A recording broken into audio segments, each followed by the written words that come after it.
That's my origin, that's my roots.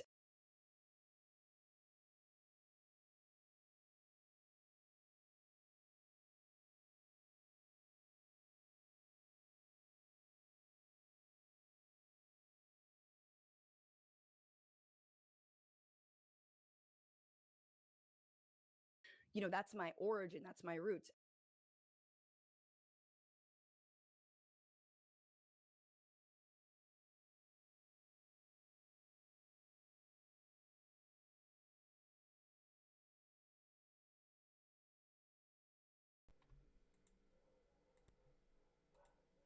All right. That's my origin, that's my roots. Is it picking it up now?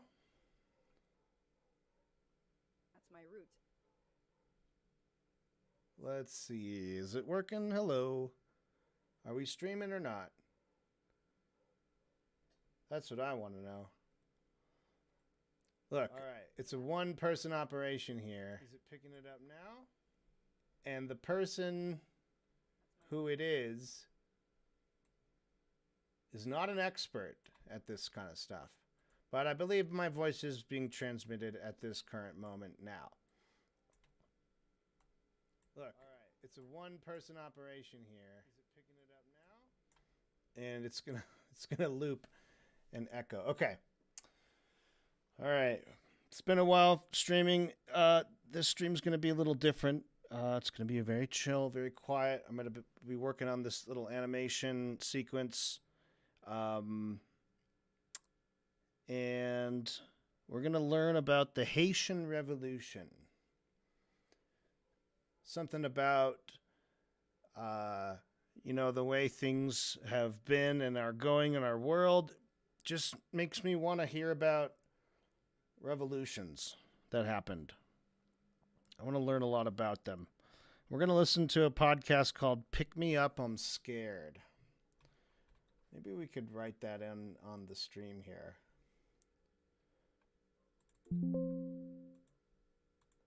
So the way I do that is I get a little text thing. Let's get a better font. My favorite font, if you don't know, is called Londrina Solid. I just like it. Listening to Pick Me Up, I'm Scared. Ep 132. The Haitian Revolution.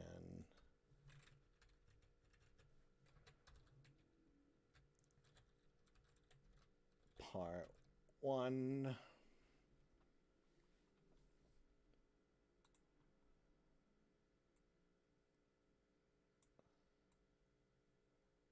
Put that across the top there. That looks good. Looks good. Looks great. I'm going to visit the bathing room. And of course, I don't have chat. Why? Of course, why would I have chat? Why would... I'm just going to pull up my own stream. And then I can look at chat myself.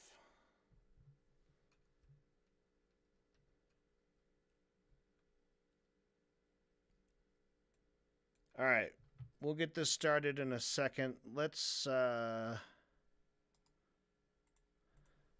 as well...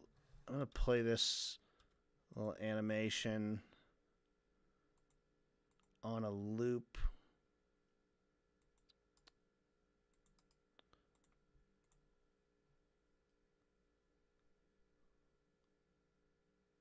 So we're going to... okay, I'm not a professional animator. I'm not good at this shit.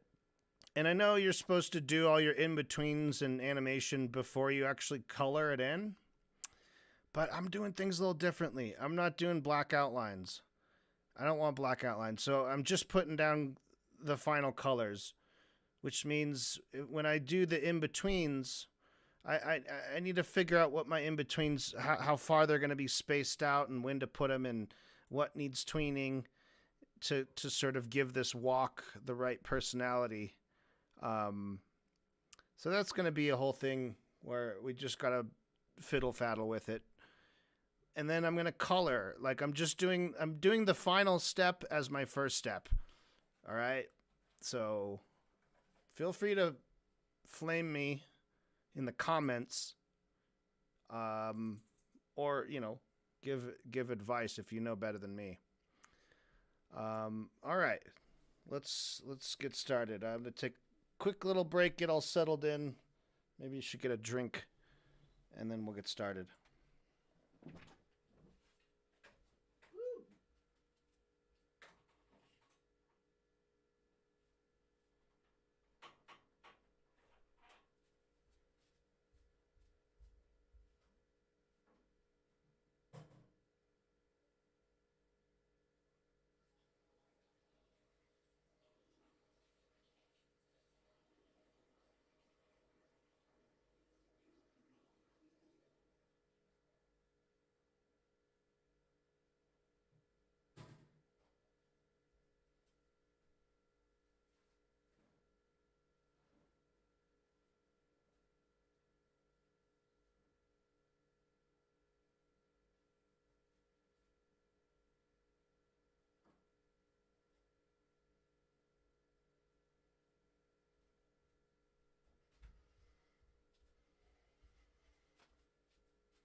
Welcome to Pick Me Up, I'm Scared, the podcast.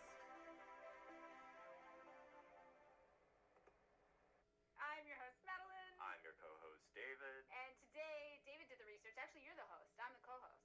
But I feel like, do these terms have meaning? I think they do. I think whoever does the bulk of it is the host, and the other person is like, I'm interjecting here and there. Okay, I'm going to need you to interject a lot because I am less good at the talking. I might know. Okay, You know how so... to talk. Okay, well, David just said before we started recording, this is going to be a real loose episode because I'm in a mood. You're in a mood. You're in a good mood. So you're punchy. I'm punchy. I'm a little punchy right now. That's a nice way to put it. So before we get started in the info, let's do a little housekeeping. Join us over on Patreon, patreon.com/pickmeupimscared. If you're not there already, for $3 a month, you can access bonus content. I believe we have nearly 100 episodes up over there. We are finishing up our book club. We've got, 2 more chapters? 2 more chapters to do. Everyday Life in the North Korean Revolution with Susie Kim, and we will, after that, the people have requested chit-chat episodes. I gotta say, okay, there we got a Los Angeles Public Library listener. You know how I know that? How? There's one copy of Susie Kim's book at the Los Angeles Public Library, and it's currently checked out. Okay. And which is why I've been reading it as a PDF.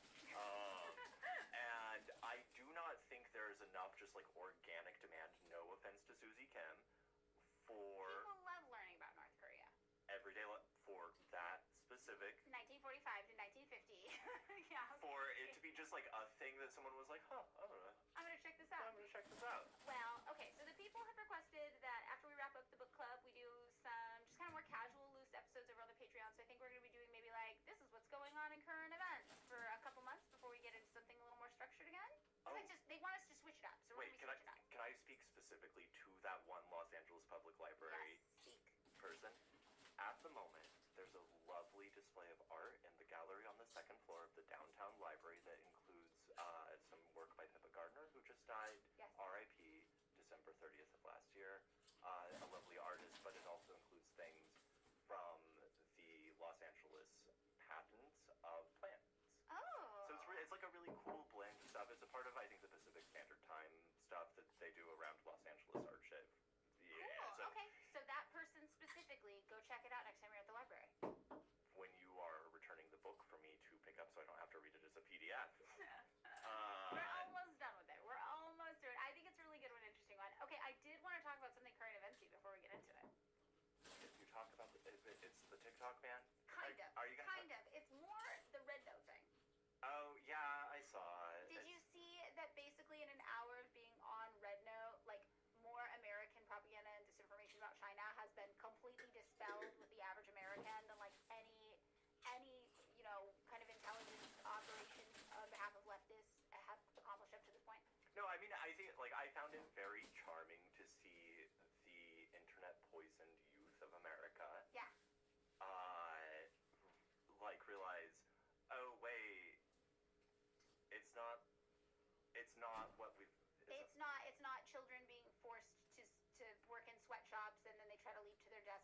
outside the window to catch them, and they bounce them back up into the sweatshops comedically to make them work again. And they work The Foxconn thing. the Foxconn thing, and then they work. People also think that there's these like work weeks where you work like 99 hours, 6 days a week, blah blah blah blah blah. All this stuff is like totally not real. But the flip side of this is really interesting.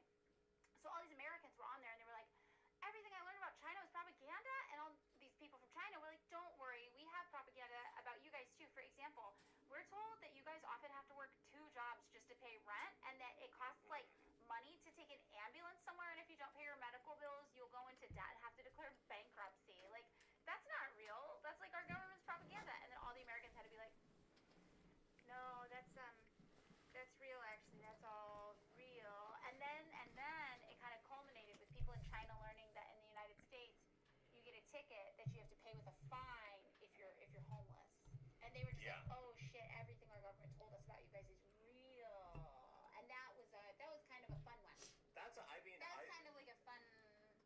in the defense of the American dream, the American way of life, including our like beleaguered, unhoused people. Yes.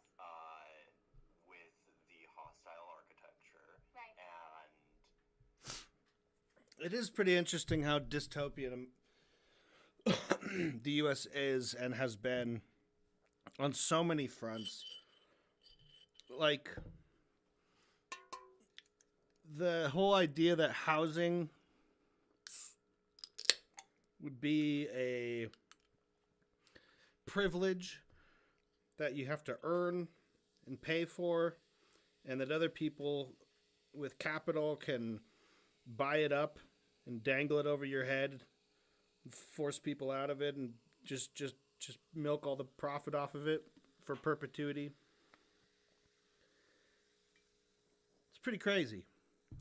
Imagine a place where houses were affordable and no one was allowed to buy up like 50 houses and charge other people for rent and profit off of it.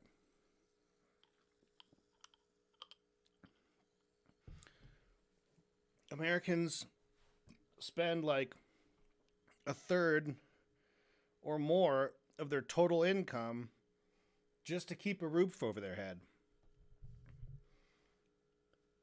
While places like Cuba, people pay about 15% of their income on housing. And a lot of that's just utilities and maintenance and stuff, because they don't have to pay a fucking landlord. I mean, what a huge difference that would make in quality of life if suddenly, ask anyone living in the U.S., what if we cut your rent, to where you're only paying a tenth of what you were paying before? Let's just move a decimal point over on your rent. So instead of paying, $1,900, you're paying $190. How'd you like that? Would that make your life any easier right now? I mean, fucking no. Of course, it'd be like the biggest life-changing thing in your whole. I mean, you would just be like the biggest, like, oh, I have so much extra fucking money left over now. I could actually buy medicine and shit now. If I could feed my kids. If I could take a week off, for God's sake, for once in my fucking life. Have a fucking decent vacation. It would make a big difference. U.S. is pretty dystopian. The skyrocketing medical bills and the ceaseless precarity. Ceaseless precarity. That's a good phrase to describe the American experience. It really does make life a dramatic event. Nothing is every day. It's just like, oh, what hell am I? I was on the train just yesterday, and a man in the midst of like a fentanyl thing said, he seemed lovely, sat down next to me, and so I spent the entire train propping him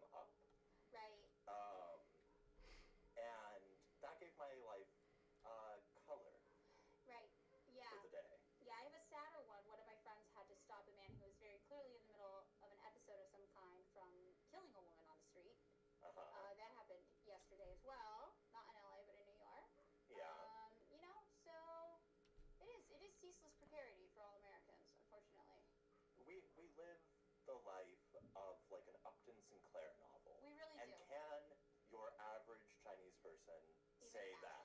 Can they? No, they cannot. Also, it's always hard because you're like, wow, this person next to me is clearly experiencing some sort of distress and they require assistance. I am not qualified to give it to them right now, but I'm the only one here, so I guess I gotta try. Yeah, I mean, and that in the fentanyl guy case. You felt qualified for that one. Well, I felt like I felt qualified, but also I was like, you don't really seem in need of anything Right. at this specific moment, other than please don't fall asleep on me. Right, that was Right, not as which bad. is not like That's a not as like bad. a like disgust reaction. Just to like that's how I react on. Like, don't sleep on me on a train. Yeah. It's a reasonable request. It is. But yeah, it is interesting. One of the things I think is interesting too, before we get into the actual episode, is there was this like, I think maybe we've talked about this on the podcast before, but it feels relevant here. There was this video going viral of some people inside of a gas station, all of whom were experiencing various levels of being in need of something, like maybe in need of like actual like healthcare, like mental health care, physical health care of some kind, maybe clearly in the midst of like addiction issues that are like visible, like apparent from the outside channel. Somebody looking on, and some like Republican guy posted it and was like, "This is liberal Portland, Oregon," and then all these people were like, "This is normal. This is fine. This is okay." All these liberals were like, "This is normal. This is okay," and then all these socialists were like, "This is not normal or okay, and it's not okay to mock these people, obviously, because this is like the direct result of not having like a social safety net or like social services in place to assist people with what they need materially." But it is very weird that the two kind of reactions to seeing this are like, one, like disgust with the person, that's like the Republican kind of take, and then the Democrat take is to just normalize it to the point where nobody thinks it's a problem that needs to be solved. No, I mean, this is why I often am like, the conservative shit ain't right. Like, it's not right. However, I am somehow, like, I'm more disgusted with the sort of things where it's like, can you believe that they've criminalized being unhoused from the liberal side without then doing the further point of like, why the fuck we got so many unhoused people? Right. Like, what the fuck? Like, can you believe that they've made it illegal to be homeless and we have not just decommodified housing? Yeah, that seems like right. Like that's like the obvious thing where it's like right. Back during lockdown when Mitch O'Farrell, I wish I could say R.I.P. Still alive, unfortunately. Our former city council person colluded with like the real estate interests in Echo Park to clean up Echo Park Lake.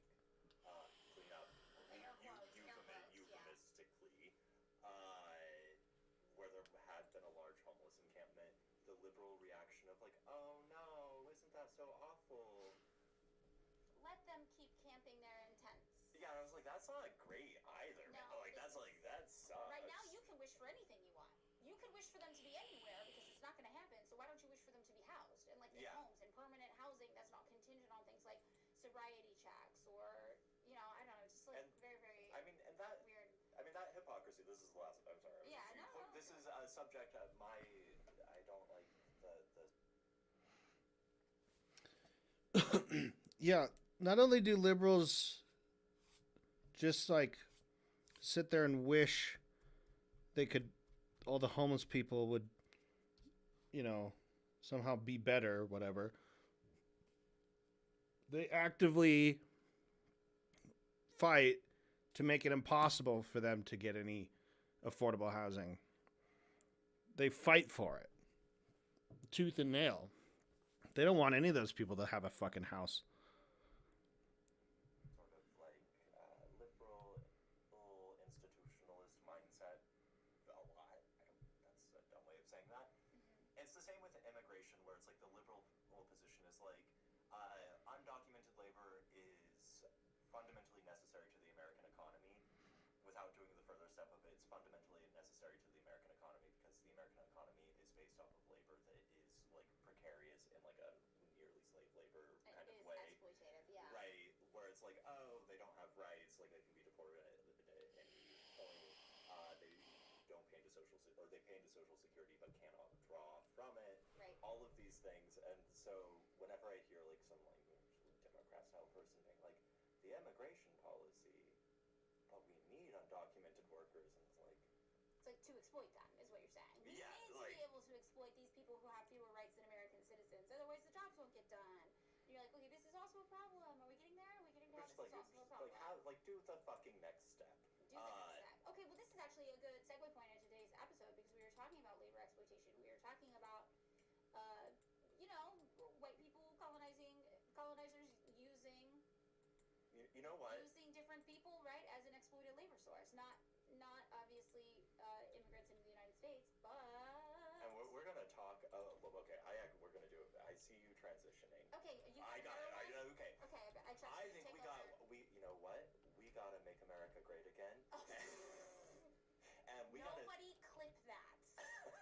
Nobody clip me saying that. We have to think about one of the great Americans of the 20th century, Paul Robeson. Paul Robeson. This is okay. So on March 15th, 1936. That was smooth. I just have to say. Okay, we're in it. All right.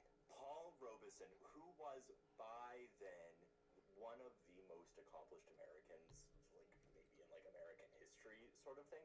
He had been a Yale football star, one of the first black men to go to Yale. He was an acclaimed film and theater actor. He spoke like 5 or 6 languages. Wow. He was also a committed Marxist. Okay. You can look up his speech before the House Un-American Activities Committee online. It's great stuff. So he took the stage of London's Westminster Theatre and the title role of Toussaint Louverture, the only successful slave revolt in history. A 2-act play that was written by Trinidadian historian and playwright C.L.R. James.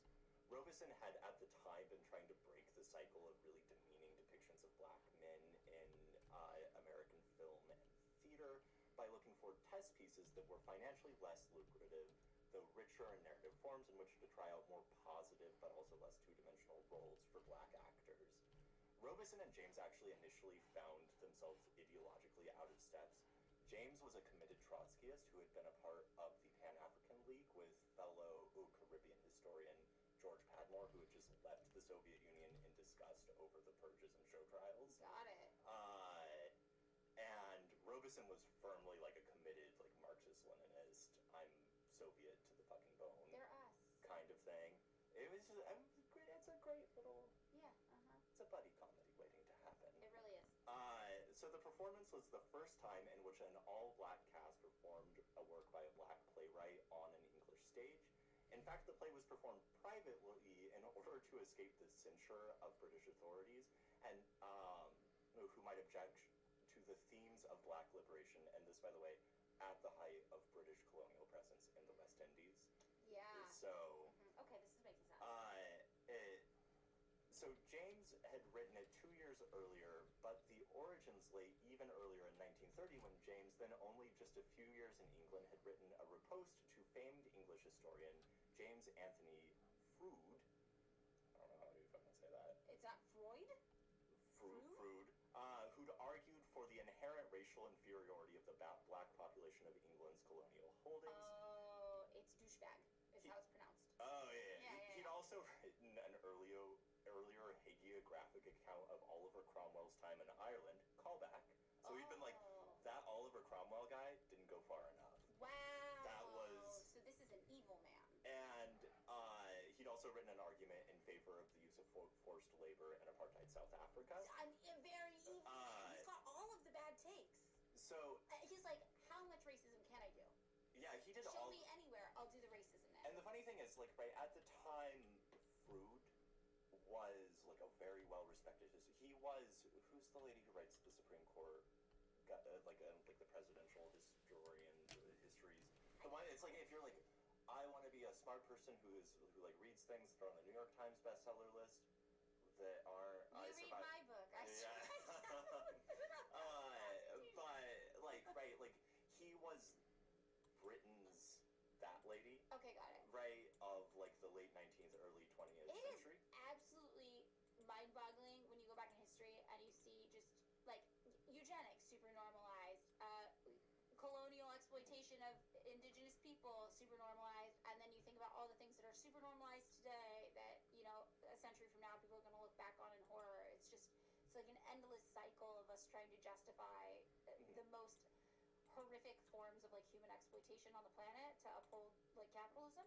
Yeah, and it's James, again, a Trinidadian, and this is an aside about James, who also, like, the other thing about this is that you have two of the most accomplished men of their generation, C.L.R. James and Paul Robeson, Right. intersecting. It seems like there was going to be a film version of Toussaint Louverture that would have been directed by Sergei Eisenstein, of Battleship Potemkin fame, and that never happened because Eisenstein died before it could. But that would have been everything. It was like the best director of his generation directing a play by one of the best historians of his generation, performed by one of the best actors of his generation. But so in the essay that eventually became 1932's The Case for Caribbean Self-Government, which was actually published by the Bloomsbury Group of Virginia Woolf type fame. Okay. James wrote that in countering Froude's claims, he would, quote, much rather just talk about Toussaint Louverture than about Froude. Louverture, as one of the heroes of the Haitian Revolution, was to figure as a powerful symbol within the then nascent Pan-Africanist anti-colonial movement. The Haitian Revolution itself became a touchstone of a growing theoretical engagement by a lot of Caribbean writers with what one theorist called the Caribbean quarrel with history. At the time, from about 1915 to 1934, the United States Expeditionary Force, a forerunner to the Marines, was occupying Haiti in order to keep Haiti available for foreign land ownership. And Haiti was still also a decade away from repaying France for the loss of France's slave population. So wild. Haiti. So wild. And by the way, France to this day has not acknowledged that they made the Haitian people pay them back Yeah. for being free.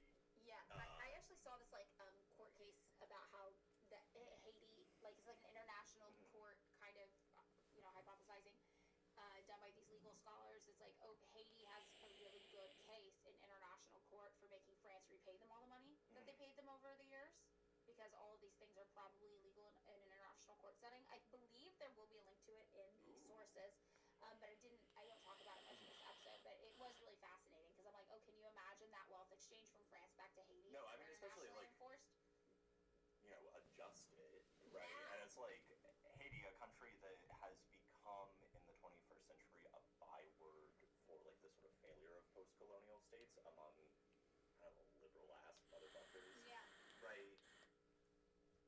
Spent the first century and a half of its existence as a free state paying off the stupid debt. Yeah. Right? I don't know. I think, France owes them their money back. They also owe them fucking reparations. Yeah. Very, very intense. So 2 years after the play James published Black Jacobins. In the 1938 introduction to the first edition, James wrote that the transformation of slaves trembling in hundreds before a single white man into a people able to organize themselves and defeat the most powerful European nations of their day is one of the great epics of revolutionary struggle and achievement. Drawing a direct connection between the slave society of 18th century Haiti and the conditions of contemporary Europe, and throughout the book, he is constantly at pains to be hey, readers in 1938 Europe, are you noticing the similarities? Oh. And it's an over and over thing.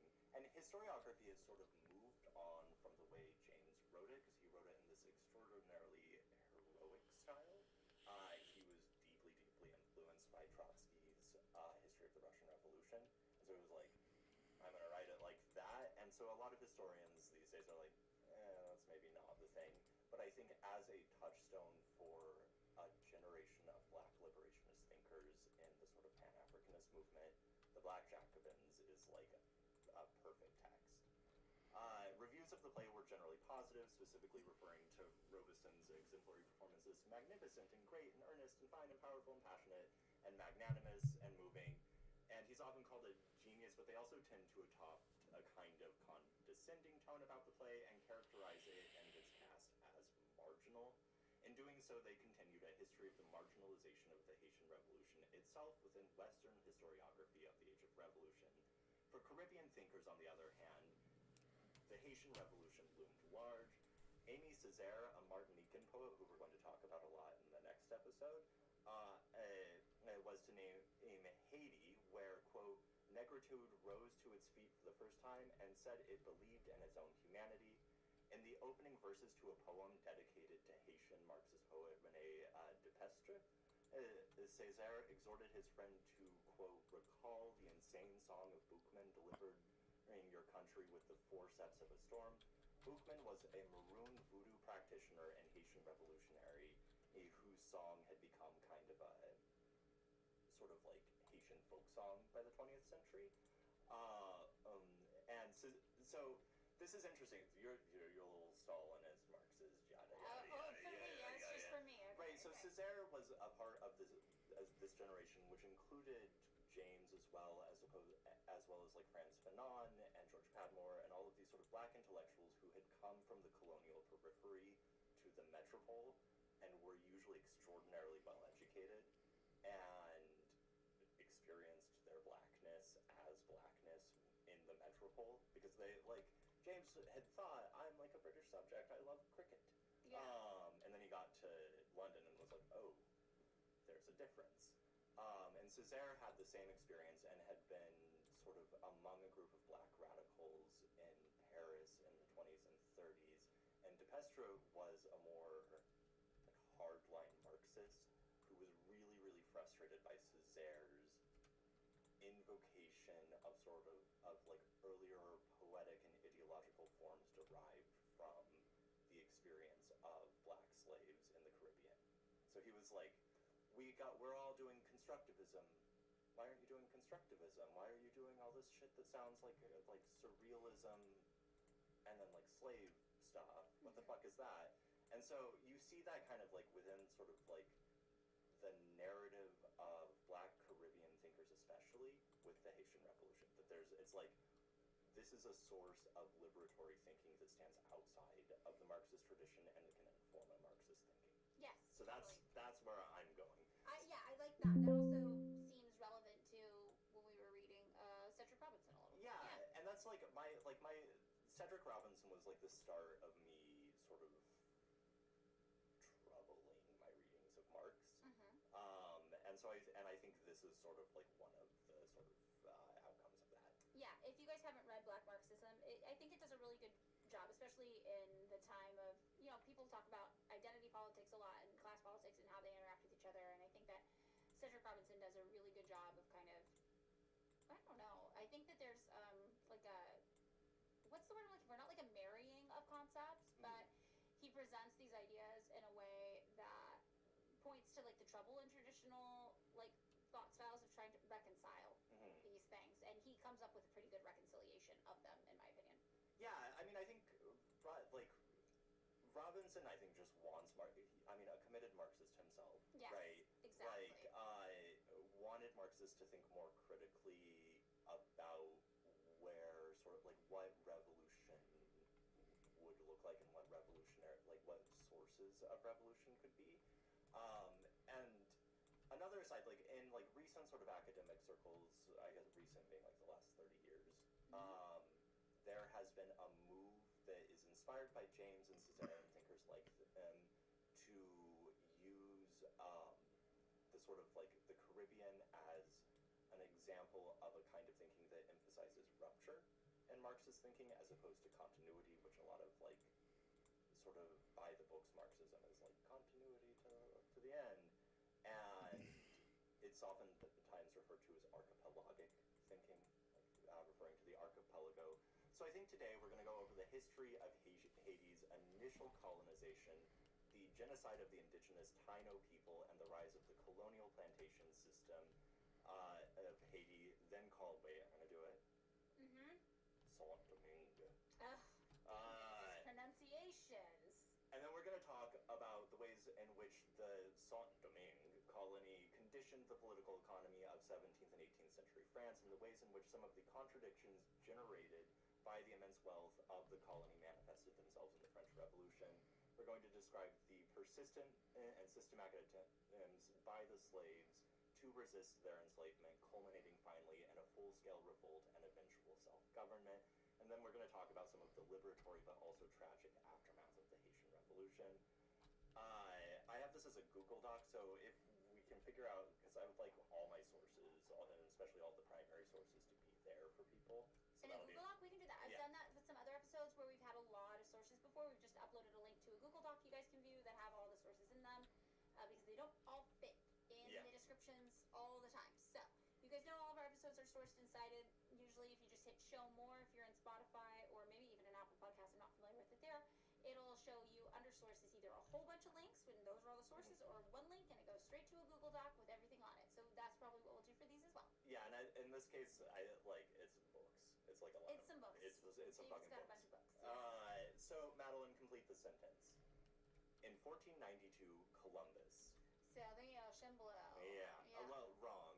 In 1492, Columbus began a genocide which eventually claimed the life of nearly the entire population of the island of what was then called San Domingo, with estimates suggesting that over the course of his 4 voyages, Columbus's explorers caused either through disease, forced labor, or outright murder the deaths of around 700,000 indigenous people. Is that just in what's present day Haiti? For That's those just numbers? in what's present. Wow. Haiti and the Dominican Republic. Okay, the Dominican. Okay. Wow. Yeah, that's horrifying. So on the first voyage, Columbus left behind a small group of sailors because one of the ships had sunk, and so he couldn't take them back with him. Okay, a little bit of karmic justice, I guess. On an island that the Taino people, who were then living there, called Haiti, he called it La Española. Oh, God, that name even. It's just so disrespectful. It's wild. Okay. When he returned the next year, he found that the settlement was abandoned and the graves of the sailors nearby. Good. I'm glad. The Taino authority at the time, to whom he'd entrusted the settlement, reported that a group of Caribs from a neighboring island had attacked the settlement. Du Bois at the time tells us that it's more likely than not that, quote, not for the last time, the initial peace between Europeans and the indigenous people devolved into violence. Under the quote-unquote Encomienda system, the Spanish... Encomienda. There we go, thank you. The Spanish were entitled to the free labor of the Taino people in order to mine precious metals. Through overwork, disease, and massacre, the population fell from an estimated 500 to 750,000 in 1492 to 29,000 by 1514. Wow, that is not very long. Yeah. That is, what, 14, that's 22 years? So, just a little Oh my bit. God. Yeah, it's bad. It's not great.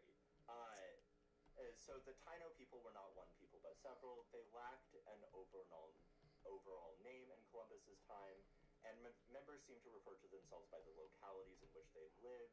Those living in what is now Puerto Rico called themselves the Boricuan, their name for the island, and those in the Bahamian archipelago called themselves the Lusayo. And so exploration was not Columbus's only objective. He was like looking for gold and other kinds of wealth to benefit himself, and he insisted that he and his family be granted title to any land he colonized, and he indemnified the king and queen of Spain for the expenses they had incurred on his behalf. Oh, wow.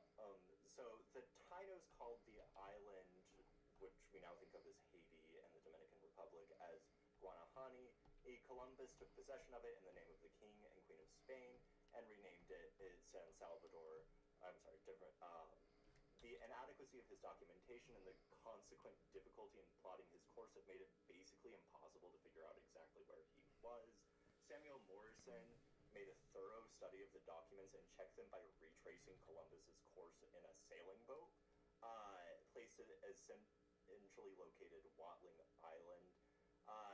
On his first voyage, Columbus took aboard 6 Tainos, intending to teach them Spanish so that they could interpret for him, and carry them to Spain to show his royal sponsors. So He fucking Wow. kidnapped Yeah. 6 people. This is so horrifying. I mean, it's like, colonization is horrifying, and you hear about these things en masse, and then it's like every small instance of it occurring, you're just like, this is fucked. Oh, this is bad. Oh, this is fucked. And it's just absolutely shocking to hear every single encounter. Yeah, so they directed him to Cuba, first of all, after he was inquiring for gold, and then the Taino in Cuba directed them to La Española, modern-day Haiti. He was well received by a Guacanagari, the local chief, and he was pleased to observe the presence of gold ornaments. I bet he was, that sick fuck. And so the Jesus. Santa Maria founders, and he leaves behind a colony. He returned the following year. His objectives were not only to quote-unquote rescue the sailors he'd left behind at La Navidad, and to complete the exploration of the Greater Antilles, cut short by the shipwreck, but also to found a colony. So when he arrived on November 28th of 1493, of course he found the fort in ruins. He proceeded to settle Hispaniola. From January to April, he builds a town called Isabella after the queen and sends prospectors into the interior looking for gold. By April 24th of 1494, he resumed his previous exploration, sailing to Cuba and explored the southern coast of Cuba. Around this time, he commissioned Father Ramon Panay's study of native religion. Panay obtained information from the Tainos who lived in the vicinity of Isabella and its gold field. His work has been termed the first anthropological research in the New World, and his report the first literature written there. He devoted most of his attention to affairs of state in Hispaniola, which did not go well. The mines were less profitable than he expected, and seed crops brought from Spain proved to be unsuited to the tropics, and the accompanying livestock had to be consumed for the colonists who were unable to grow sufficient food or to obtain food from the neighboring Tainos. The king and queen were obliged to send additional supplies. After 2 more voyages, the Spanish crown removed Columbus and appointed a permanent governor because he was like a charlatan. Like, he wasn't a colonist, he was like a genocider. Like that, and Everything you hear about Columbus, he's just some showboat fucking psychopath. yeah. Armchair diagnosis of Christopher Columbus. Psychopathic. I think we're gonna. I think 750 on the high end to about 24,000. Well, and a psychopathy, criminal justice term, are you likely to reoffend? It actually comes from the court system, the prison He system. had 4 voyages. Likely to reoffend. I'm going with it. This guy it's horrific. It's the same thing. It's like every individual story you hear about Christopher Columbus, like interacting with anybody, you're just like, oh my god, this is so fucking bad. So, Bartolome de las Casas, arriving in La Española in 1502, and he was the first priest ordained in the Americas, described the brutality exacted on the Taino people thus: "Our work was to exasperate, ravage, kill, mangle, and destroy. Small wonder then if they tried to kill one of us now and then."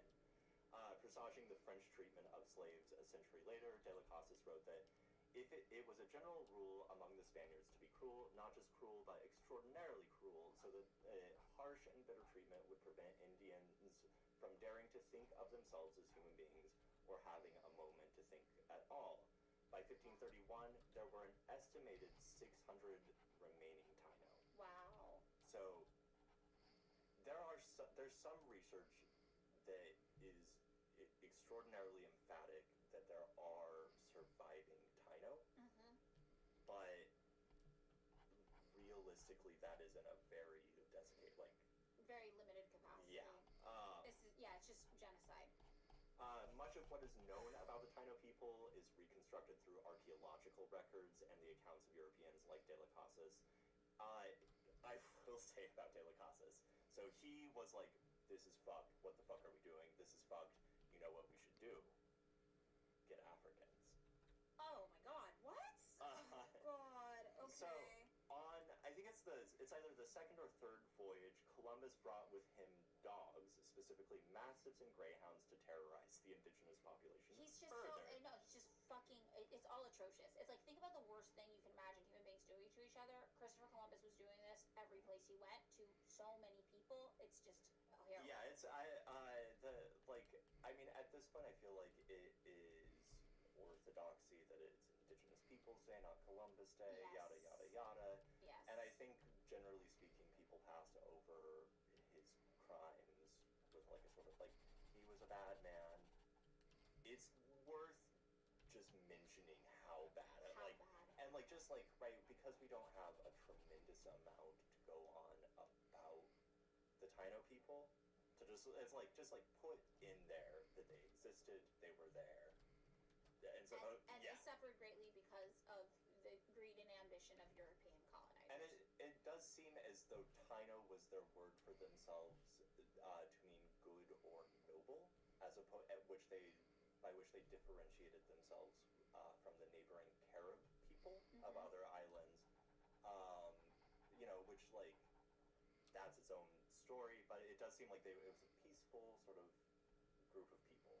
Like that's for what it doesn't matter. The Caribs also suffered a genocide. Yeah, it's horrible, and it's like some of the stuff that we talk about later about like the colony, right? Like that emerges from all of this, like the colony we think of today.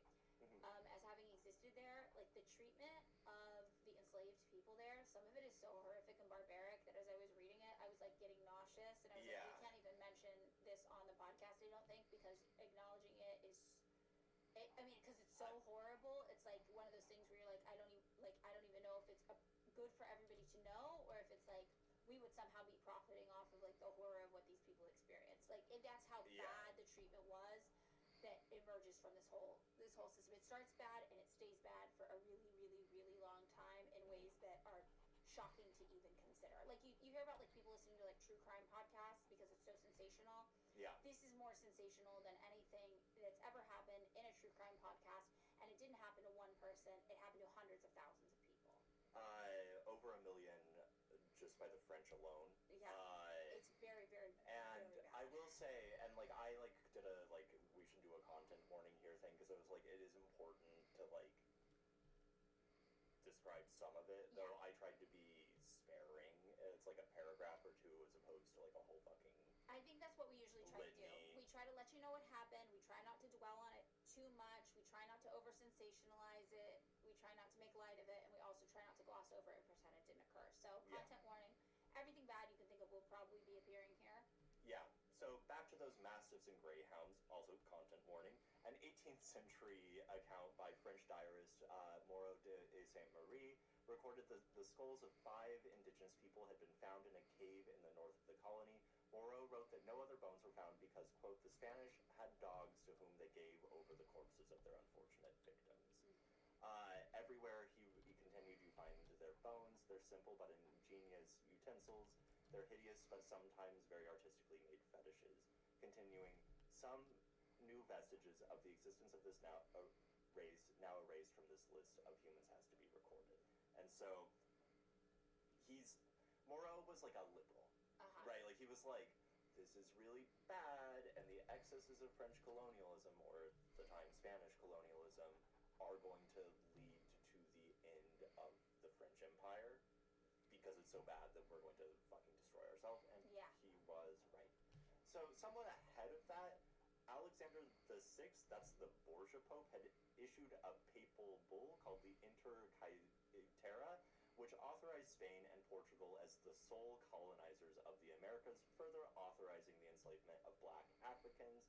The bull read in part, this is a long quote, out of our sole largesse and certain knowledge, and out of the fullness of our apostolic power, by the authority of Almighty God, conferred upon us in blessed Peter, and of the vicarship of Jesus Christ, which we hold on earth, do by tenor of these presents, should any of said islands have been found by your envoys and captains, give, grant, and assign to you and your heirs and successors, kings of Castile and Leon, forever, together with all their dominions, cities, camps, places, and villages, and all rights, jurisdictions, and appurtenances, all islands and mainlands found to be found, discovered, and to be discovered, toward the west and south by drawing and establishing a line from the Arctic Pole, namely to the north, the Antarctic.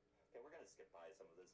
Basically, the fucking thing is, the initial plan was Portugal would get Africa, and Spain would get South America and the Caribbean, and they did not like that. Well, Portugal specifically was like, we're not fucking with that. Like, we also want to do genocide in, the Western Hemisphere. So Portugal got Brazil. Wow. So they found this insufficient, and they reached a further agreement at the Treaty of Tordesillas, whereby Spain ceded control over Brazil to Portugal in exchange for dominion over the Caribbean. Neither the treaty nor the papal bulls accounted for the other European powers' claims in the Americas. I was going to ask about that. It was like nobody else matters here.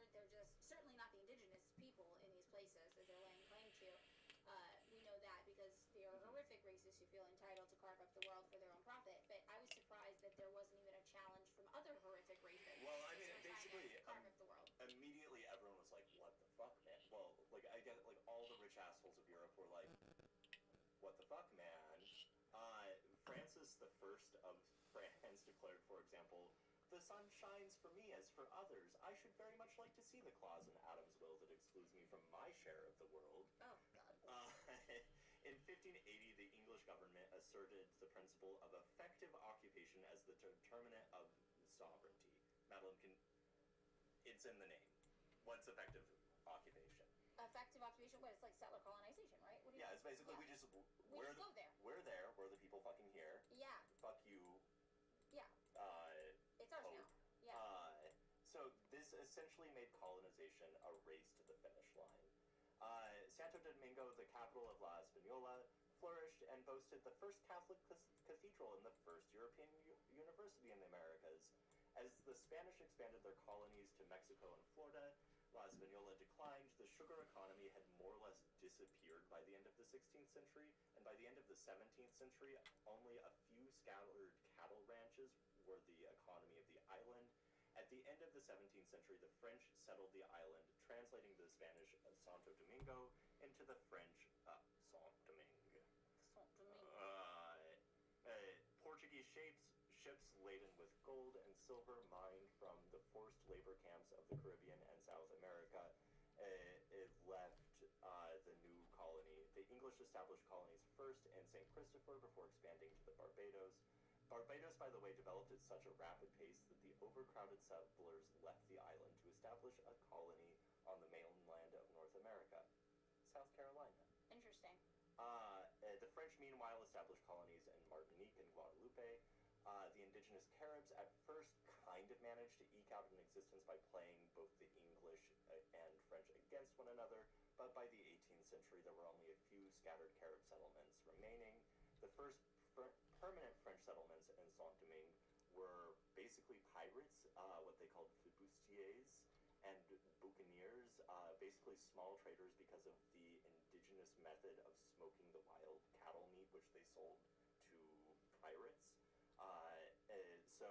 Which is like, it's a little slap in the face that it's like the people or who you genocided, you're using their method and name for cultivation of meat.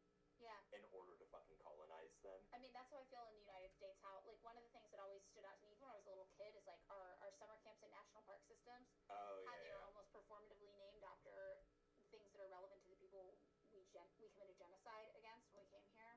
And what's funny is I mentioned to you before we started recording, and what we'll get to by the end of it, which is, or by probably next week, which is that when the enslaved people of Saint-Domingue got their fucking freedom and were picking what to name the colony or their new country, they called it Haiti, which is their attempt to reclaim Haiti, the Taino word, right? Like, right.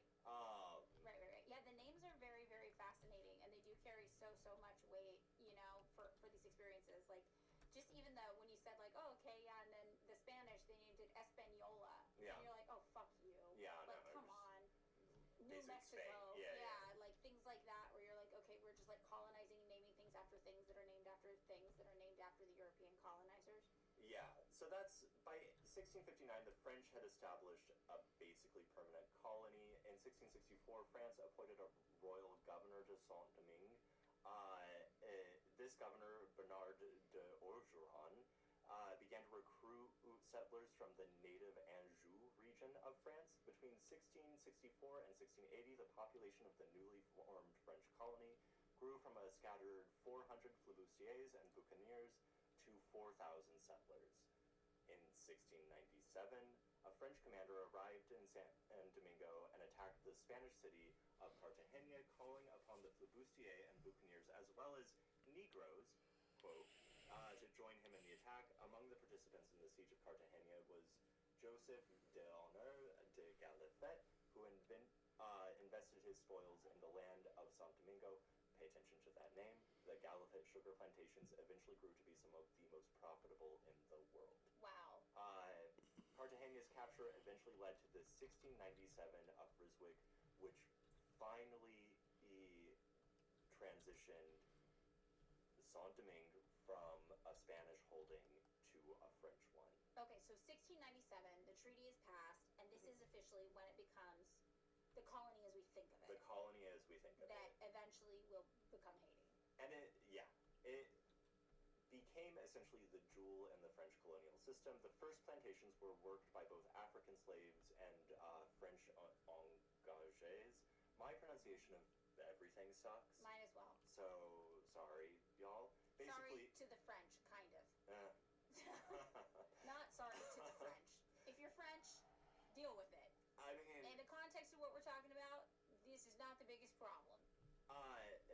So the first plantations, as I said, African slaves and French engagés, indentured servants, but the problem with indenture is that it had an essentially democratizing effect on the white population, as Eric Williams, by the way, first independent president of Trinidad and one of C.L.R. James's students.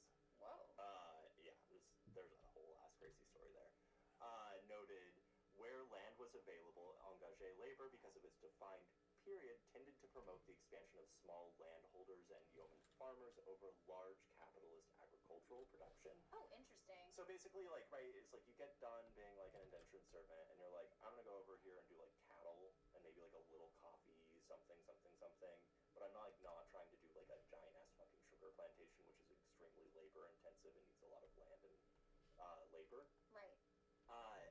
Precisely because the slave could be regarded as basically a fixed capital cost, because the slave could not become free, slavery was the necessary condition for the development of capitalism. That's a little Cedric Robinson in there, right? It's also Eric Williams. It's also like... this is like the black mark. This is what I'm talking about, how like some of like the black Marxist ideology will reconcile some pieces of Marx when you're, I mean, admittedly, when you're kind of in the weeds with it, and you're like, I'm not sure if I agree with where Marx is classifying slavery, for example. Like, the black Marxist thought really does a good job of reconciling these ideas, and that's, like, an important part of it. So. Yeah, so essentially, right, like, the fact that there, like, everyone knew, because, like, sugar had been planted for a while, that there was immense profit to be made in sugar cultivation in the New World, but they needed slaves, and obviously they committed a genocide so completely that, like, the indigenous population could no longer slaves. Yeah. So it took importing black slaves to basically create the conditions for capitalism, which also meant that the sort of racialized ideology that justified slavery was a product of a specifically material concern as opposed to the other, right? Like, where people tend to think of slavery or like the sort of ideological racialized stuff in a vacuum. No, it was like specifically the product of the like necessary conditions for the formation of capitalism.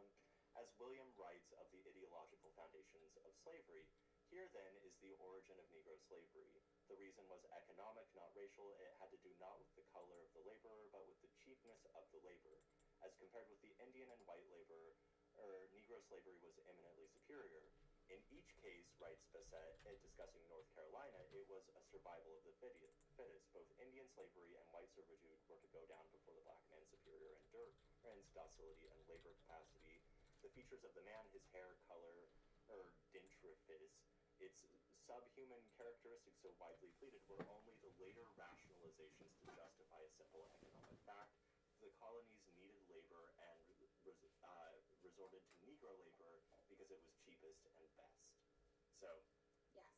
Yeah. Okay, so this is like a pretty big deal if you're a Marxist to like this. Is this what you were talking about, David, when you were thinking like, oh, like reading like Robinson, for example, like made me kind of rethink some things about Marx? Was this what you were kind of referring to? I mean, this was a part of it, right? I was specifically, there's a chapter in that book about Richard Wright, and comically there's this really fun interview I'll look for and try to post it with C.L.R. James from later in his life, where he also goes back to Richard Wright and to Native Son, Richard Wright's novel, and he's talking about how committing a crime is at the heart of their sort of like the protagonist sort of like understanding themselves as liberated, right? And that it like it's standing outside of the legal system. And both Robinson and James are sort of like those moments of rupture. Again, I don't. I sound like I'm just gonna say that over and over again, but right, like those moments where like the sort of like ideological and material conditions are at such at odds that you can no longer hold the ideological justification for the material, which becomes manifested sort of symbolically in crime, right? And I was like, oh, that's interesting. That's an interesting place to go. It is interesting. And then, you know, if you know anything about the Haitian Revolution, and for like the century after the Haitian Revolution, it was notorious among European historians for its cruelty and violence, which is hard to stomach when you think about the cruelty and violence of the French colonial. Yeah, it's one of those things where it's like anything would be justified in the situation. And we'll get to that. Yeah, and that's the thing too. It's like there is no form of resistance that is too far when you are experiencing oppression of that kind. And I I have been thinking a lot about, like, I don't know, like I've just been thinking a lot about the ways in which the sort of like that kind of thinking about those contradictions informs the sort of Gramsci understanding of like organic intellectuals, who constitutes an organic intellectual, what constitutes a sort of like hegemonic ideology. It's all real weedsy bullshit. But Cedric Robinson, fucking great. Black Marxism. I'll put a link to something. I mean, I feel like it is good recommended reading. It is a very dry academic text. Yeah. But it is, you know, I think that we read it. We did an actual IRL book club with it here in LA a couple years ago, and it's a very, very valuable read, especially because I think that if you're familiar with Marx, you see him often stumble through questions that pertain to like racialization and like colonization and change. That's true. Yeah. You see him kind of stumble through that stuff, and if you do consider yourself a Marxist, obviously you understand that your ideology is scientific, it's not utopian, and science changes as you're presented with new information. And I think that Cedric Robinson brings about a lot of new information that makes sense within a framework of Marxism that is not anti-Marxist, that is Marxist, and actually strengthens the ideology and makes it more comprehensive, more complete. And it's also, I mean, I've never been like an orthodox type Marx. Like, that's just not who I am. Right. Like, I'm not like, I'm not. Marx wasn't even an orthodox Marxist. Like, his own opinions about things changed as he was exposed to more implementations of his ideas, saw more revolutions play out, you know. Yeah, so the original French settlers, they were growing tobacco because it was easy as shit to grow. And so they were like, we can just do this. But as they got more wealthy, they began planting the more lucrative sugarcane. French King Louis XIV's minister Colbert granted first to the Compagnie des Indes Occidentales in Wow, that French. Was that French? Compagnies des Indes Occidentales. Yeah, whatever the fuck that is. 1664. My fucking Google Doc's gonna be up here, so it's got that. Like, you all can figure out how to say that. And his successors, the Compagnie du Senegal and the Compagnie du Guinea, that should tell you what these companies are about. Yeah. Exclusive control over the slave trade within the French colonies. Responding to the explosive growth of the slave trade, Louis issued the 1685 Code Noir, an attempt to formalize French national policy towards enslaved people. However, the Code Noir, subtitled "The Policy on the Islands of America," itself contained a contradiction. It was, writes Sue Peabody, designed to bring Catholicism to the heathen and curb the abuses of cruel masters across the sea. It did not, however, apply to the treatment of slaves in France. In the French metropole, it was different. A century earlier, a Norman slave trader arriving in Bordeaux attempted to sell his cargo of slaves. He was immediately arrested, and the enslaved people were freed. Oh, wow. The tradition of freeing slaves upon arrival, writes Peabody, in a French city extends back to a time prior to the transatlantic slave trade. In 1402, for example, 4 slaves escaped from Perpignan to Toulouse. Their masters followed them in an attempt to reclaim them, but the city's syndic intervened, ruling that by the privilege of the city, any slave who set foot within its suburbs was free. So basically, what we're seeing here is that in France, they've got a lot of cool anti-slavery shit going on. But France has colonies that are just full of enslaved people. Yeah. Okay. And so by the time of Louis XIV, this creates a problem. In 1691, for instance, Secretary of State Pontchartrain commented on the situation of a pair of stowaway slaves who made it to France. Quote, "The king has been informed that 2 Negroes from Martinique crossed on the ship Loiseau, His Majesty, to punish Sir Chevalier de Hare, who commanded the ship for not having paid enough attention to prevent them from embarking, gives order to Sir Colbert," that's a misspelling in my thing, "to withhold the price of them from his salary at the cost of 300 livres for each one, and to remit it to the rider of the ship Le Valiant to pay, following your orders, the owners of the Negroes." So, in other words, the French monarchy made it the policy that any enslaved person who set foot in France was free. However, their former owners were to be reimbursed by the ship's captain, careless enough to let them set foot on France in the first place. Okay, alright. So real mixed signals.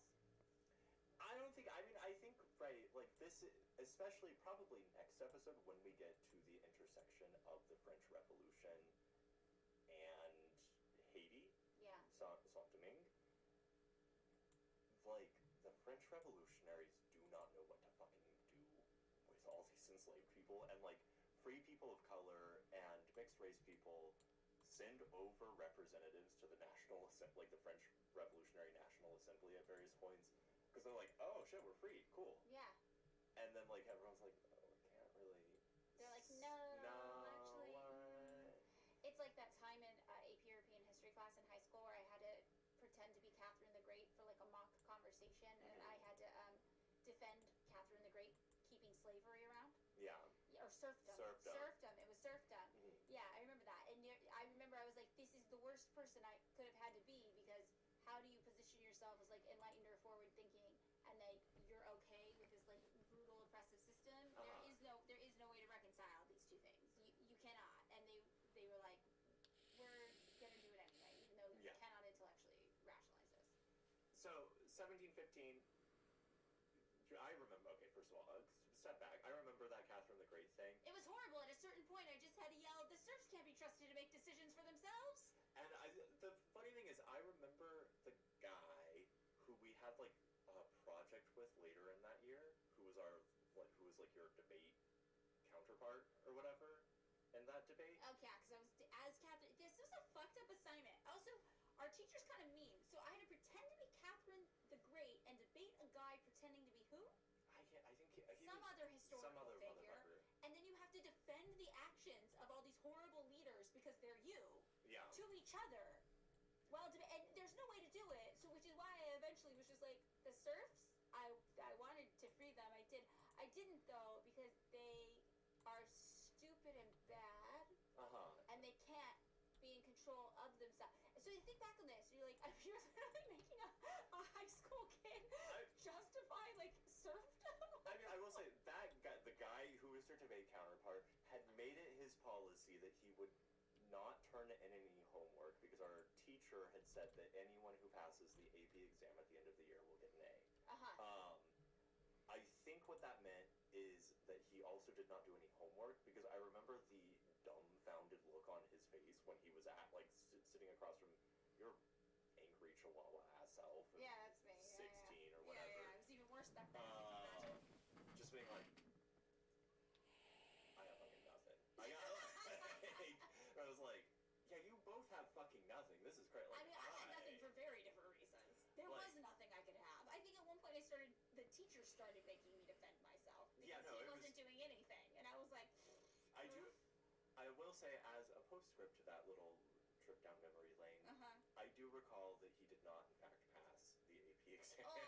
Oh, wow. And so the gamble on not doing his homework. He failed the class too. Which also, those AP exams are easy as fuck. I don't know what he was. They're not that easy. I was like, What'd you get on that test? I got a 4 or 5. I got a 4. I got a 4 because I messed up some years of an event by like 5 years. I don't know. I don't think I ever didn't pass an AP exam because it was like. David over here. It's a fucking standard. Okay, so if you've ever failed an AP exam, the important thing to know is that David thinks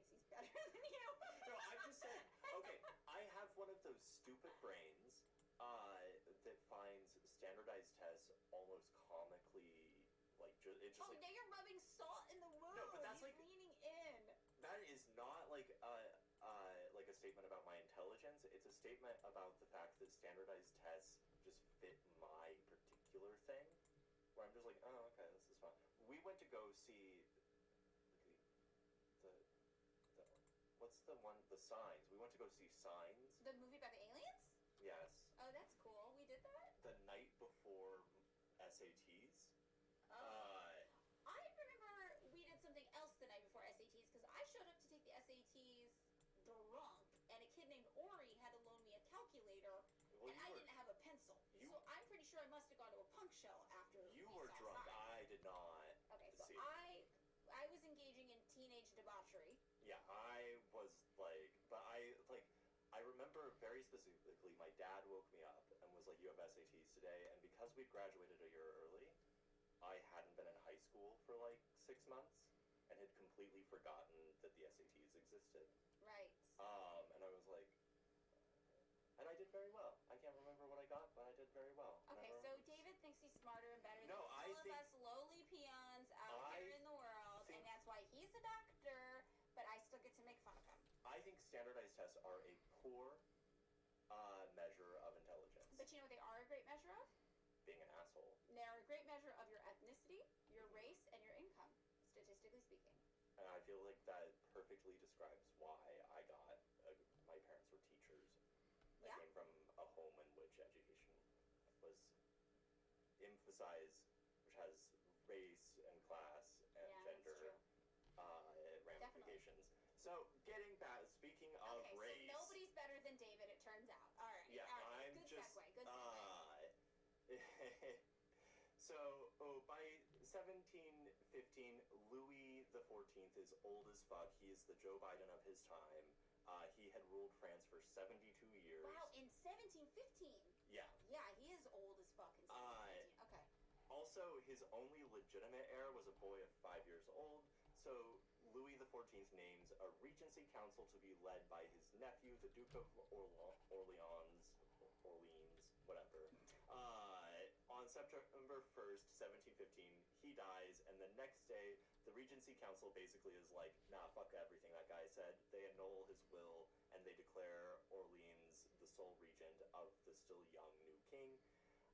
It was in this period of political upheaval that a new law was passed, the Edict of 1716, which reaffirmed the principles of the Code Noir, that slaves in the colonies be taught Christianity and be baptized, but it also allowed for French colonial slave owners to bring their slaves with them to France for a prescribed period of time without thereby freeing the slaves. Wow, okay. Okay, so Madeline, do you want to talk a little bit about the reliance? Actually, no, we'll go a little further. Okay. So the enslaved population of Saint-Domingue grew at an astronomical pace.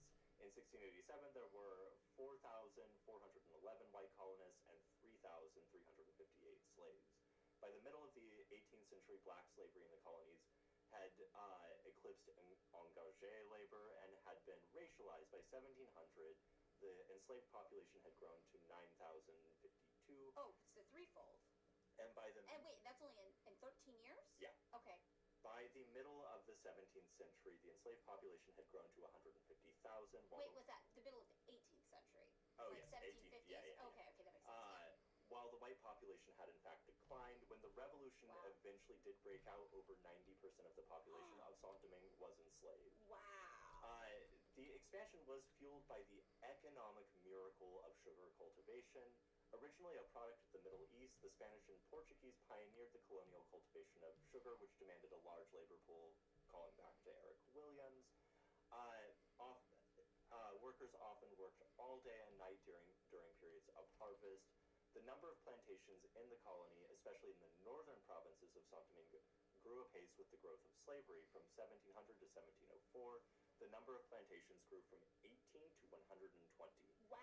In In 4 years. 4 years. Whoa. In 1713, there were 138. By 1754, there were 599 sugar plantations. In 50 years. Okay. In their entire period of the French slave trade, France organized over 4,400 slave trading expeditions between the 17th and middle of the 19th, so somewhat outside of the period we're talking, but it's good to keep in mind. A total of between 12 and 13 million people were deported from their homes in modern-day Guyana, Senegal, and the Congo. Oh my god. About 15% of them died on the voyage to the colonies. Wait, can I just do some like comparative math? So like something that always helps me to like understand these numbers is like, what are you talking about when you talk about 13 million people taken from their homes in Africa, right, and sent to go be enslaved? In a time when the population of places was also much Very smaller. Yeah, so it's like, okay, so California's population is 30 million people. Yeah. So this is like taking half of California, stealing them from their homes, and forcing them to go be enslaved somewhere. Okay, so 15% of that is what? 10% is 1.3 million. Add an extra 7. That's like 2 million people just died on the way. Yeah. So that's like what? LA has 3 million people. LA City, which limits. like So don't. If you tell people that, they get confused. 2/3 of the population of the actual city limits of Los Angeles just dying on the way there. Yeah. This is such a catastrophic loss of human life, and like beyond that, the people who didn't die right away but were sent to live this torture, hellish experience for the years they could survive it. This is so many people. And I want to make clear two things. As we're going to talk about in a couple minutes, there was something in France called the exclusive, Yeah. which meant that the French colonies could only trade with French ports. They did not always follow that, and that meant that there was a lot of contraband, including contraband slaves, that are not accounted for in these numbers. And also, this is just the number of slaves in the French colonies that we're talking about. Yeah. This is not the English, the Spanish, the Portuguese, the Dutch, right? It's more than this in terms of the people. These are conservative estimates, and this is just what France was up to alone. These are just such astronomical numbers. It's that thing where it's like one death is a tragedy, like a million deaths is a statistic. I mean, Hey, Stalin. This is so many people, and each one of them is like an individual that suffered a horrific experience and died a bad death. And like, I don't know, I think that sometimes it's so easy for us to like skate by this stuff, but like to really have that like human connection and humanize this and think about what this means and how many people this is, it's very overwhelming. Yeah, it's one of those things where again the Eric Williams stuff about slavery being the foundation of capitalism is really, really fucking important to understand, because at the time most of the enslaved people destined for Santo Domingo, who under the terms of what I mentioned before, the exclusive, the French ports and Nantes, who performed 1,800 expeditions and over 550,000 people, Le Havre, 520 expeditions, Bordeaux and La Rochelle, 480 expeditions each flourished.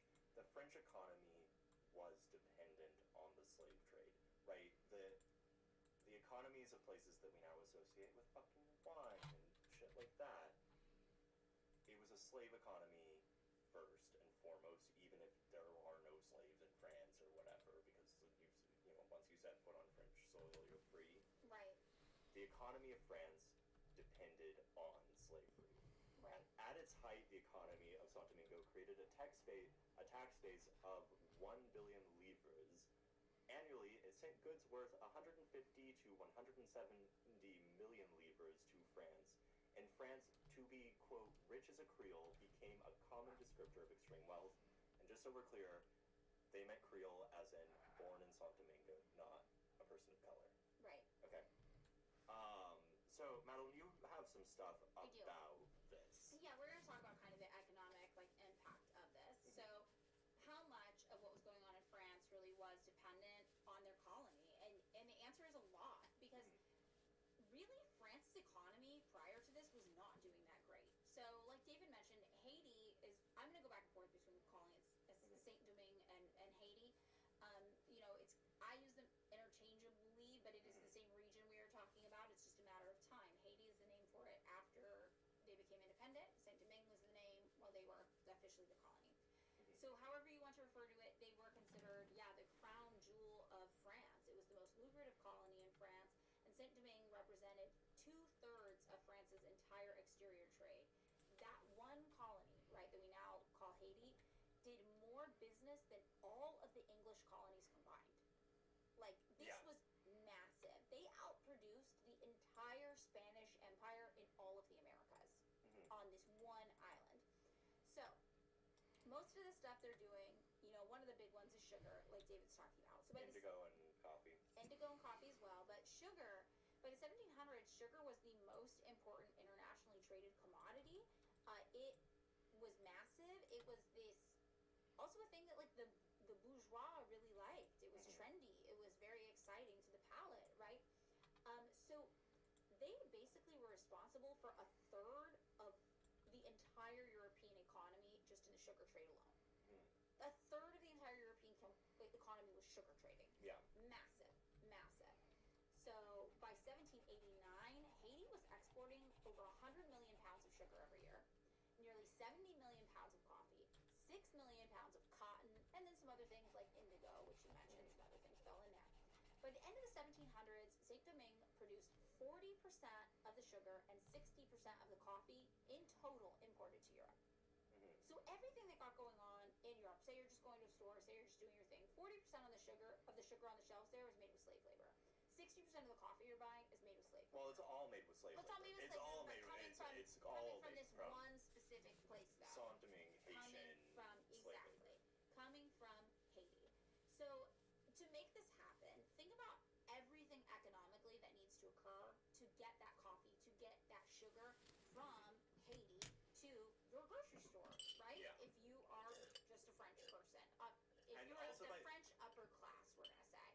May I make one interjection? Yeah. We're calling it France, and it was like an absolute monarchy or whatever, but up to the revolution, you would probably identify, if you were like a French person, chances are you would identify as like being from like Nice or whatever, right? Like the idea of being French in the sense that we now think of it was kind of a product of the revolution. Right. So a lot of this is Paris yeah. that they're talking about. They're talking about Paris in particular. So think about all of the economic things that have to happen to get that to you. It's like you got to get boats, you got to get ports, right? And then you got shipbuilders, right? And you got all these people who maybe themselves directly aren't even associated with the slave trade, but their entire economy and their livelihood depends on the slave trade. Like you could be like, I just build ships. I'm just a little ship captain. Okay, well your ships are either probably transporting enslaved people or the product made by enslaved people. So all of the economy of France gets super, super wrapped up in colonization. And the colony that is the largest by far is the one we call Haiti now, that at the time was Saint-Domingue. So they employed 1,000 ships and 15,000 French sailors just from this Saint-Domingue trade alone. Many of the coastal ports of France relied on the slave trade, obviously. They were outfitting slaver ships. That was an industry, heading to Africa and then importing the crops from the West Indies. And back in France, obviously, the bourgeoisie was prospering from this relationship. So we're aware that by 1798, clearly, we're aware there was a massive wealth gap that had developed in France, because that's what led up to the revolution. I think most of us know that. We got to a point where the rich were extremely rich, the poor were extremely poor within France. The rich obviously were class of nobility or bourgeois business owners, but all of them, a lot of them, got very, very rich because they were profiting greatly off of things like colonization. So in the 1700s in France, the proportion of national wealth held by the top 10% was about 90%, and the fraction possessed by the top 1% was 60%. So 1% in particular of people in France were holding 60% of the wealth, and this wealth was relatively new because France up to this point had been kind of like a peasant agrarian farming community without traditionally a great economy as we think of it. So their wealth that all of a sudden was coming about, right, was coming from these colonies like Saint-Domingue, mostly Saint-Domingue. So Sanjay Kumar talks about this and says, the development of capitalist enterprise, trade, commerce, and industry, the bourgeois class, came to play an ever more important role in the life of the nation. Kumar also explains that the half of the century from 1730 to 1778 in particular was a period of rapid economic advancement for France, who up to this point had been, yes, more agrarian, more peasant-based. And this advance was pretty much driven by the riches France was able to extract directly from Haiti. So the extraction of resources also created a new consumer class of the bourgeoisie and their families who just suddenly were shopping for things like clothes and coffee, which also greatly positively impacted the economy of France and the ruling class in France.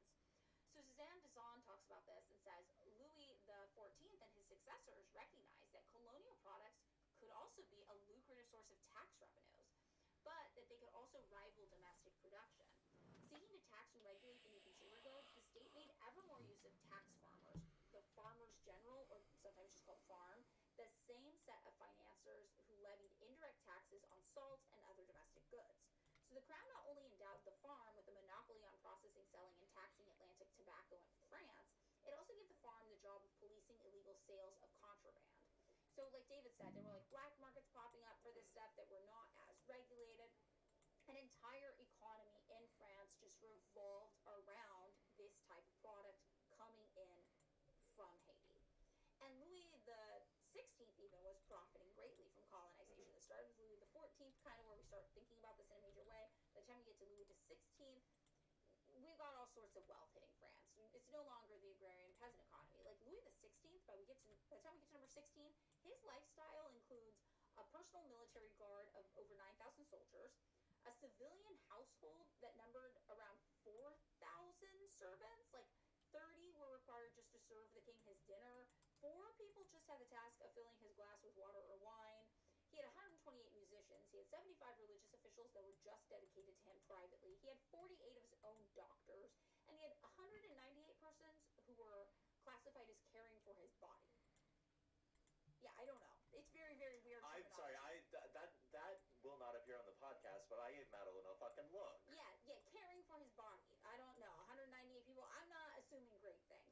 So, by 1780, France had grown like completely dependent on colonies like Haiti. This is where they were getting their wealth from, because before that, they were considered a pretty poor country. Yeah. Honestly, they didn't have too much going on. And the type of wealth that developed in France was also very uneven. It came from like a very uneven exploitative source, right? The workers doing all of this, the enslaved people, treated horrifically.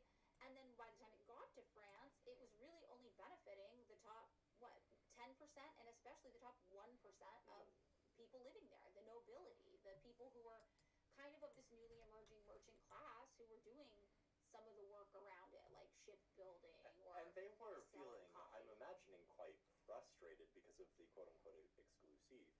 Right, they couldn't... It was like, right, if you look at it, the Revolutionary National Assembly, I think the thing is like 15% of them had plantations in Haiti. Yeah. Which, like, because they're like, if you're like a French slaver or a French plantation owner, you're like, motherfucker, I can only trade with France? Yeah. The Spanish are right there. Right. And, this was, the economy of France, even with the boom from Haiti, wasn't awesome, like, because things were so uneven and bizarre, and France was trying to really regulate the economy in that way, like Dave was talking about, setting up all these protections and trade rules, and it ended up really adversely affecting the country. And obviously the rich weren't paying taxes, just the poor were paying taxes, which was another issue that they ran into. So they were trying to tax these goods to kind of make up to it. Basically, by the time we get to 1790, inflation is like running rampant in France. They're doing their best to try to curb it. But the people who had been profiting for the past, almost 100 years or 100 years or so from colonization, the bourgeoisie, they were largely fine. They were not the ones experiencing the impact of this kind of inflation and these issues. Like financiers, merchants, commodity speculators, they normally participated in international trade, and they often had enough resources by this point because of the profit they made off colonization to totally protect themselves from the effects of things like inflation, which we see here today in the United States as well. The rich are able to kind of protect themselves. So this was the same situation in 1790 France. The rich were accumulating gold and silver. They were sending it abroad for safekeeping, right? Think like offshore bank accounts, Yeah. right? Quite literally, but they were doing it with gold and silver. And they also were investing in things like art and precious jewelry. Art, like art trading. This is what the rich do today. They use art to launder their money and keep it safe. I bet you they found a guy named Rim Koolhaas even back in... Okay, first of all, I will say, this is completely off topic. Rim Koolhaas's book, Delirious New York, one of the best books on urban geography ever written. Interesting. Yeah, it's like am I allowed to say psychotic? Is that... I don't know. I say it, but that's Okay. because I once had a psychotic episode, so I feel like I'm allowed. It is a hallucinatory, or might I say delirious, type book. Delirious is good. We these days is mostly known for building offshore storage facilities for art. Yeah, it's pretty interesting. We actually have a whole episode about the art trade and the politics of it. If you guys want to listen, it's one I did back in the day. It's called "He Who Smelt It Dealt It," unfortunately, and it's about art dealing. Or it's called "Who Arted in Here." I'm giving you a face. I know. It's pretty bad.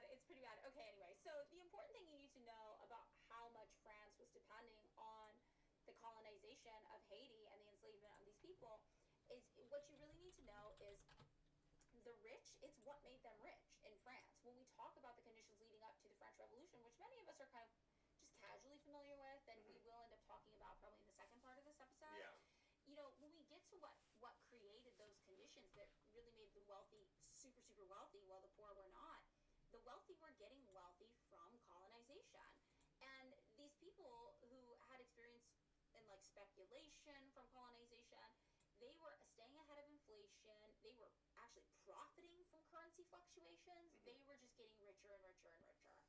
So Haiti was essential basically for the development of France's economy from that rural, poor peasant agrarian economy into the thing we think of today as being like this marker in our heads of great wealth run amok. And it created, I mean, like, this is the thing that sort of created France as we know it. At the time, the French Ancien Regime, the Louis XV and XVI bullshit, they were pursuing this mercantilist policy that I talked about earlier, the principe de exclusive. We're just going to say the exclusive. And so this is what we're talking about when we say just like our government today. It's like, well, the rich will create protections for themselves.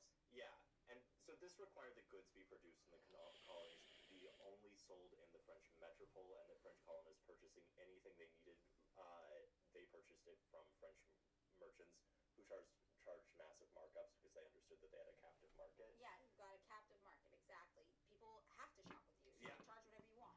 Which, I mean, ironically meant that, like, a lot of the plantation owners became a part of the Revolutionary Assembly because they were pissed at, like, the monarchy.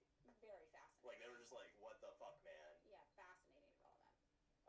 Alright, Madeline, do you have more, or are we No, good? so that's kind of all I've got about the economy. I mean, I think that the thing you really have to just, like, know is that so much sugar was getting produced in Haiti, and sugar was one of the driving factors of the entire European economy, and Haiti was one of maybe the biggest colony that Europe any country in Europe had going on. So when we think about how massive and major Haiti was or sugar in particular was to the economic development of Europe, you can replace sugar with Haiti.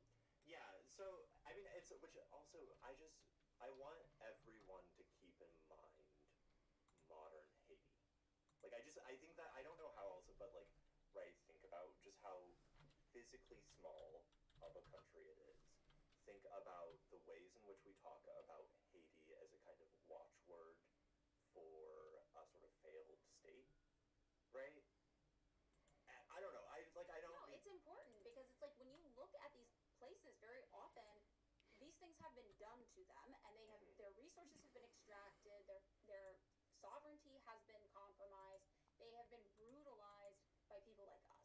Yeah, so... And we'll see later as Americans literally by us. Yeah. We'll probably see in next week's episode that. It's been bad. So Laurent Dubois writes that, quote, "We'll never know exactly how many slaves were brought to Saint-Domingue." I'm just going to say it like you, Saint-Domingue. Yeah. That makes more sense. Estimates range from 850,000 to about 1 million, even though it became a full-fledged plantation society later than other Caribbean colonies and was destroyed decades before the end of the Atlantic slave trade. The Saint-Domingue accounted for perhaps 10% of the volume of the entire Atlantic slave trade. That's wild. Again, for such a small place. I also want to say I was struck by the years as I was doing this. I think like when you first start learning about things that happened in history, you're like, oh, like 1780, that was so long ago. But you really think of it in the context of like how time passes, and you're like, that was basically 1800. That's not that long ago. That was like 200 years ago. Like my grandma lived to be 100. I mean, I think the thing that strikes me is that from like the end of the 17th century, when Saint-Domingue became officially a French colony, to like it's 100 years. It's 100 It's 100 years. This is like one generation. Right. And it was not that long ago. It was Yeah. relatively late. Like, we saw the colonizations of the Americas as we think of them start, like, what, in the 1300s, 1400s? But, like, we see this happening. Obviously, the Spanish were there, and Christopher Columbus was there earlier. But this whole period of the French colonization, yeah, it started pretty late in the game. And it didn't stop them from extracting every drop of resources they could from this land. So I will say, the slave trade, we all know it's brutal, and that's not something I'm going to linger on because I don't really want, like, I feel like it's excessive to talk to, like. We don't want to be excessive. So enslaved children died at incredible rates on the plantation system, sometimes nearly as high as 50% in bad years, and the death rate among children was 5 to 6% annually. Wow. Technological advances could yield greater profits to those who, with capital to finance them. Plantations who could separate sugar from molasses were more profitable. As I mentioned, the exclusive system meant that goods made in Saint-Domingue were supposed to be exclusively sold in France, but they weren't. The material conditions of Saint-Domingue, with slightly less than half a population owned by absentee landholders in France, they were among the wealthiest. So that's the other thing, right? The general idea is you would go to Saint-Domingue for a few years, like, shop the Zillow, buy a plantation, schedule a bunch of slaves, and then you hightail it back to France. Like, you're not trying to stay in the colony if you can help it, if you're a French rich guy. Right.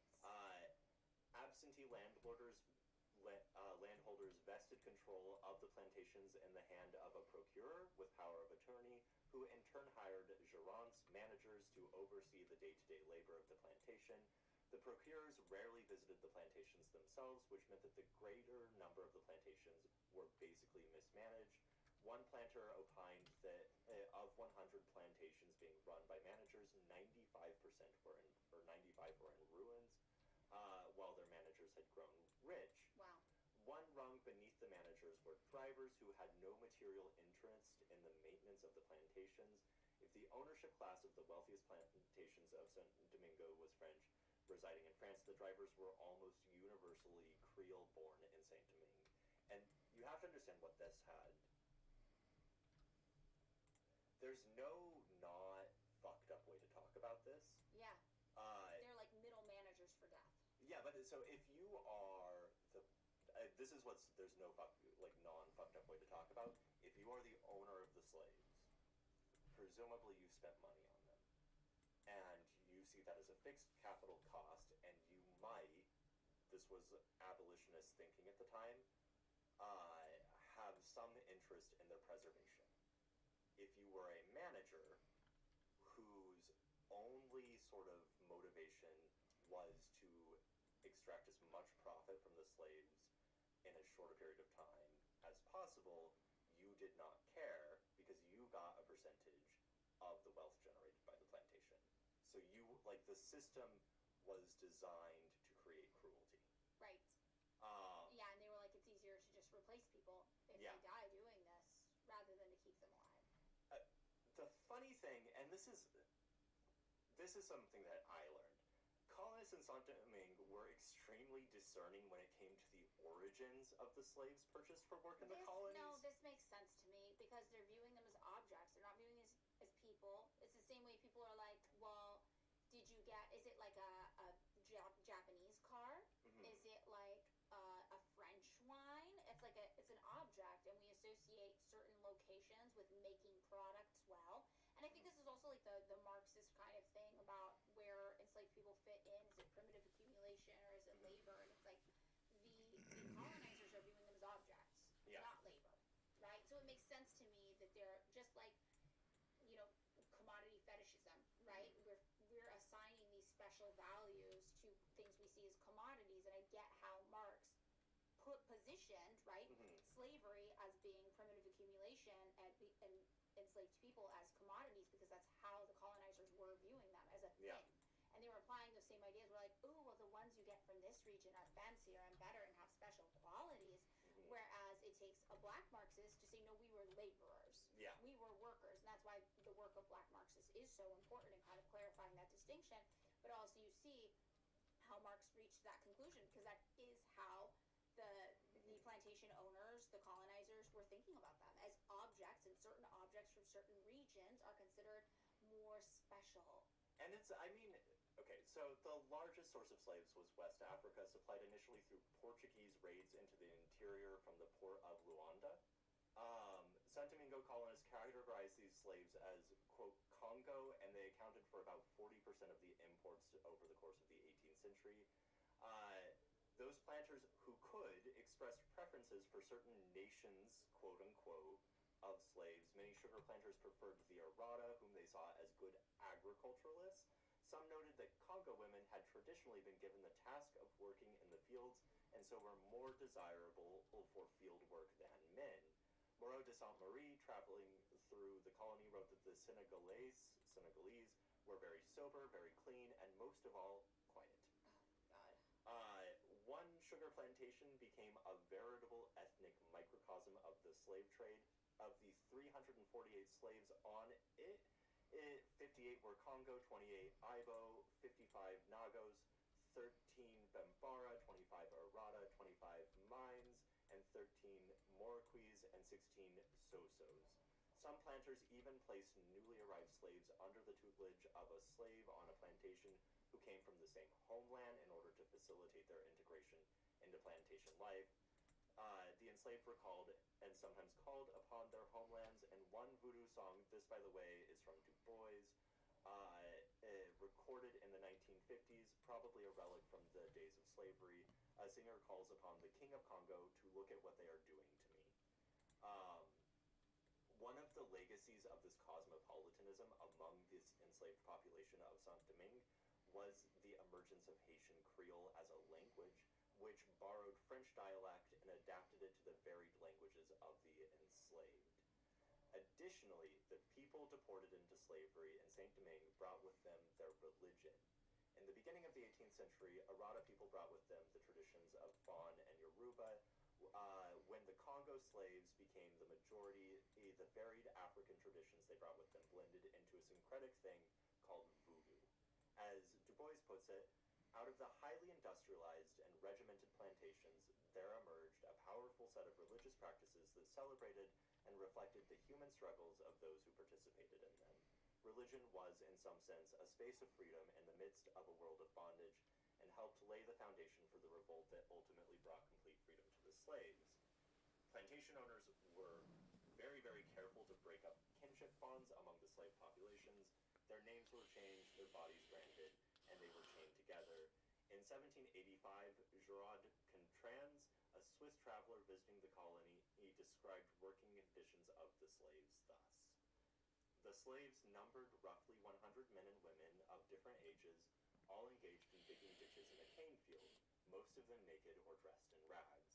The sun beat straight down on their heads, sweat ran from all parts of their bodies, their arms and legs worn out by excessive heat, by the weight of their picks and by the resistance of the clayey soil, became so hardened that it broke their tools.